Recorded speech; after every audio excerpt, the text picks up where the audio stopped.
சுமார் 500 கோடி ரூபாய் செலவுல உருவாக்கப்பட்ட மிக பிரம்மாண்டமான இந்த ஜனநாயகன் திரைப்படம் திட்டமிட்டபடி ஜனவரி 9ஆம் தேதி வெளியாகும் அப்படின்னு படக்குழு சொல்லியிருந்தாங்க.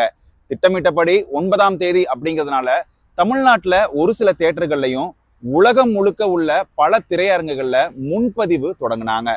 வெளிநாடுகள்ல உள்ள பல திரையரங்குகளிலுமே டிக்கெட்டுகள் முழுமையா விற்று தீர்ந்துருச்சுன்னு தான் சொன்னாங்க.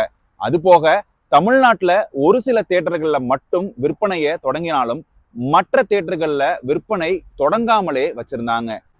படக்குழுவுடைய கணக்கு என்ன அப்படின்னாக்க, மிகப்பெரிய பொருட்செலவு மற்றும் நடிகர் விஜயுடைய கடைசி திரைப்படம் அப்படிங்கிறதுனால இதனுடைய வருவாயில ஒரு மிகப்பெரிய சாதனையை படைக்கணும் அப்படின்னு திட்டமிட்டு இருந்தாங்களாம்.